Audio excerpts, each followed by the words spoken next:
Hey everyone, and welcome back to Western Flavors. Before we get into our new episode, let's recap the intense, suspenseful events from our last story.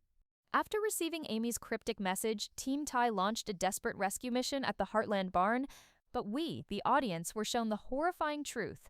Nathan was watching their every move on a wall of secret surveillance cameras, collecting incriminating footage. The story ended on a chilling cliffhanger as the team found the barn loft completely empty, realizing it was all a trap, and Nathan revealed to his sister that there was just one final step left in his master plan. If you missed that incredible, jaw-dropping story, the full playlist is linked for you in the description below. If you're enjoying this new season, please take a second to hit that like button, and be sure to subscribe so you never miss a chapter. Now, today, the trap is sprung. The Heartland barn loft was a cavern of silent, moonlit disappointment. Ty, Caleb, Scott, and Peter stood in the middle of the vast, empty space, the full, crushing weight of their failure settling over them. The air was thick with the scent of old hay and the bitter, metallic taste of defeat. They had been so certain. The clue, where it all began, had led them here, to this sacred personal space, and their enemy had not even bothered to show up. It had all been a game, a cruel, calculated diversion, and they had walked right into it. He was never here. His voice was a low, flat, and hollowed-out sound, the voice of a man who has just been completely outplayed. So what now? We just give up? Before Ty could answer, the decision was made for them. With a loud, violent bang, the main pulley door at the far end of the loft, the one they had just used to make their own stealthy entrance, was thrown open.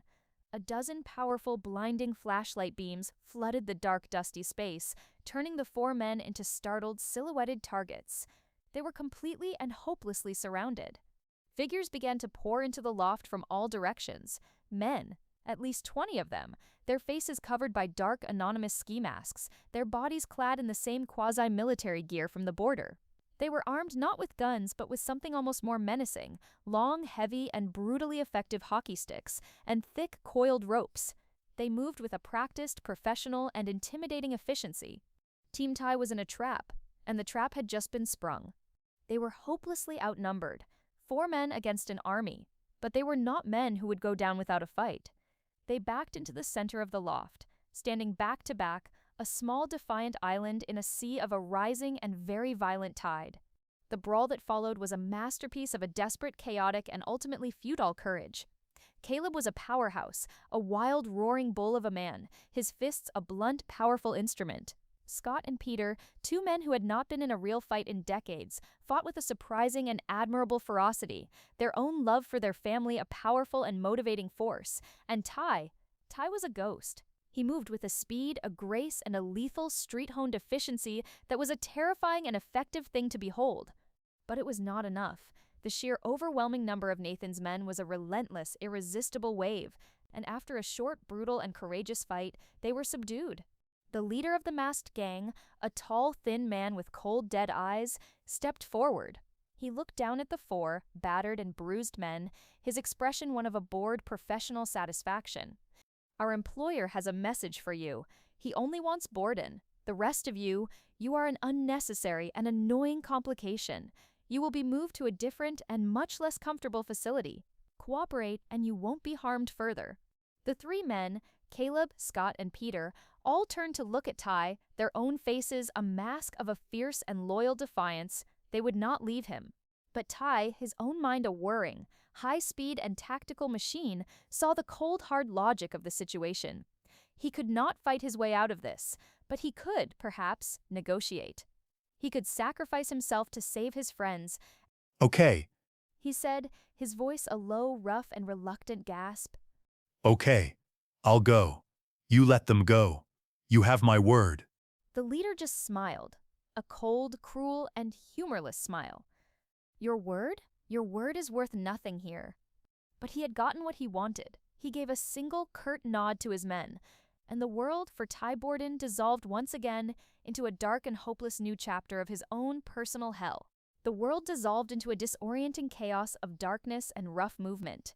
Ty was separated from his friends, a hood thrown over his head, his arms wrenched behind his back. He was half dragged, half carried out of the barn, and thrown into the back of another unmarked van. The doors slammed shut, and the vehicle sped away, its destination a complete and terrifying unknown. He had sacrificed himself to save his friends, but he had no way of knowing if the men who had captured him would honor their end of the bargain. He was alone, a prisoner once again, on his way to an audience with the man who had orchestrated his entire 4-year-long nightmare. After a long, silent, and jarring drive, the van finally came to a halt. The back doors opened, and he was hauled out into the cool night air. He was led, still blindfolded, through what felt like another industrial building, his boots echoing on a cold concrete floor. A heavy steel door creaked open, and he was shoved inside, stumbling to his knees on the hard ground. The door slammed shut behind him. He was left in the darkness for a long, timeless moment, his own ragged breathing the only sound. And then, the hood was ripped from his head. He blinked, his eyes struggling to adjust to the harsh, sudden glare of a single bare bulb hanging from the ceiling. He was in a small, stark, and completely empty concrete room. A cell. And standing in the center of it, a calm, triumphant, and evil smile on his face, was Nathan Price. For a single frozen moment, the two men just stared at each other, a predator and his prey, finally, truly, face to face. All the pain, all the loss, all the 4 years of a stolen life, it all coalesced in Ty's mind into a single white-hot point of pure, unrestrained rage. He didn't think. He didn't plan. He just reacted. With a raw, guttural roar of a man who has been pushed far beyond his breaking point, he launched himself at his tormentor. It was an act of pure, primal, and satisfying fury. He was going to tear this man apart with his bare hands. He never made it. He was still 2 feet away when one of the guards, who had been standing silently in the corner of the room, stepped forward. There was a sharp electric crackle, and a blinding, searing bolt of pure, white-hot agony shot through Ty's entire body. A taser. He collapsed to the floor, his body a single convulsing and completely uncontrollable spasm of pain. He lay on the cold concrete floor, the world a swimming, blurry mess, his muscles twitching, his mind a blank, white static. He could hear a voice, a calm, amused, and condescending voice, coming from somewhere above him. It was Nathan. Predictable. So predictable. All that fire, all that righteous anger, you really are just an animal, aren't you, Borden? A wild, untamed thing that needs to be put back in its cage. He felt the rough hands of the guards on him again, hauling his limp, twitching body up and throwing him into a sturdy wooden chair. They tied him to it, their movements efficient and professional. He was a prisoner again, helpless. Nathan calmly circled him, a professor observing a particularly interesting but ultimately disappointing specimen. He picked up a tablet from a small metal table in the corner of the room, and with a flick of his finger, he turned the screen towards Ty. I have to admit, I was impressed with your little reconnaissance mission. You and your team of rejects, a broken-down cowboy, a country vet, and a washed-up businessman. A real force to be reckoned with. The screen lit up, and Ty, his vision slowly beginning to clear, was forced to watch a movie of his own, heroic, and ultimately foolish failure. He saw himself, a dark, shadowy figure creeping through the woods. He saw Caleb, his face a mask of a grim, determined rage. He saw Scott and Peter. It was the footage from the secret cameras, a perfect high-definition recording of their own doomed mission. Did you really think I wouldn't be watching? Did you really think you could just sneak onto my property, into my home, without me knowing? I saw everything, Ty, every step you took, every whispered word. I have been watching you since the moment you set foot back in this province. You were never the hunter. You have always and will always be the prey. He switched the tablet off, a look of bored, final satisfaction on his face. But I'm tired of this game now. It's time to end it. Ty, the last of the electrical storm of the taser, finally beginning to recede from his body, managed to find his own voice, a raw, ragged, and pain-filled gasp. Where is she? Where is Amy? Nathan just smiled, that same cold, cruel, and evil smile. Oh, she's safe for now, but her future and the future of your friends, all of that, it depends on you. Nathan left, the heavy steel door of the cell slamming shut with a deafening final boom. The lock scraped, the heavy bolt sliding into place, a metallic sound that echoed the closing of a tomb. Ty was plunged back into a state of near-total darkness, the only light now a thin, mocking sliver from under the door. He was a prisoner again. He was back in a cage. He sat there, tied to the chair, for what felt like an eternity. The initial hot rush of his adrenaline, of his rage, had been completely extinguished by the cold, brutal efficiency of the taser and the even colder, more brutal reality of Nathan's words. He was a man who had been completely outmaneuvered. His mind, which had been a sharp, tactical weapon just a few short hours ago, was now a torment. He replayed the scene in the loft, his own heroic and ultimately foolish plan. He had been so confident, so sure of himself. He had thought he had the advantage, that he was the one setting the trap. But he had just been a mouse running through a maze of Nathan's own brilliant and evil design, and he had led his friends, his family, right into it with him. The shame of his own arrogance, of his own failure, was a bitter metallic taste in his mouth. He thought of Caleb, of Scott, of Peter. Where were they? Nathan had said they would be moved to a different facility, but he knew, with a certainty that was a cold, hard stone in his gut, that Nathan was a man whose promises were worthless. He was a man who eliminated complications, and his friends, his loyal, brave, and wonderful friends, were a very big complication. The guilt was a physical, crushing weight on his soul. They had trusted him, they had followed him, and he had led them straight into the hands of the enemy. But it was the thought of Amy that was the true and most profound torture. He had no idea where she was. He had no idea what Nathan had done with her. But he knew, with a certainty that was a fire in his soul, that as long as she was in that monster's hands, she was in the gravest danger of her life. He was a man caught in a waking nightmare. He was back in a cell, a helpless, powerless victim, and the woman he loved, the woman he had just finally gotten back, was out there somewhere, a prisoner herself, and it was all his fault. The feeling of utter, absolute helplessness, the same feeling that had defined his 2 years in Ontario, was a familiar and suffocating poison. He closed his eyes, and the darkness behind his eyelids was the same as the darkness in the room. It was a darkness of a profound and complete despair. He had been a fool to think he could win. He had been a fool to think he could fight a man like Nathan Price. He had been a fool to think he could come back from the dead. Maybe it would have been better if he had just stayed a ghost. Hours passed. Ty drifted in and out of a restless, tormented state, the darkness of the cell a perfect mirror for the turmoil in his own soul. He had lost all track of time, his world reduced to the 4 concrete walls of his prison and the endless looping nightmare of his own failure. He was a man who had lost a war he hadn't even known he was fighting. He was eventually pulled from his dark reverie by the familiar and unwelcome sound of a key scraping in the heavy lock. The steel door groaned open, and a rectangle of harsh, bright light flooded the cell, making him flinch. Nathan Price stood in the doorway, his silhouette a dark, imposing figure. He was no longer smiling. His face was a mask of a calm and chillingly detached, business-like purpose. Get him up! The 2 guards who had captured him entered the cell and roughly hauled Ty, and the chair he was tied to, into the center of the room. Nathan walked in and pulled up another, simpler metal stool, sitting opposite him, the 2 of them now adversaries in a final and personal negotiation. Ty stared at him, the despair he had been feeling in the darkness now being consumed by a new and hotter emotion, a slow burning and all-consuming hatred. Where is she? His voice was a low, dangerous growl. She's fine, unharmed, and she will remain that way, as will your friends, all of them, on one condition. He paused, letting the weight of his offer, of his power, settle in the quiet, tense air of the room. I am a man of my word, Ty. You have my guarantee that Amy and Caleb and the others will be released, completely unharmed.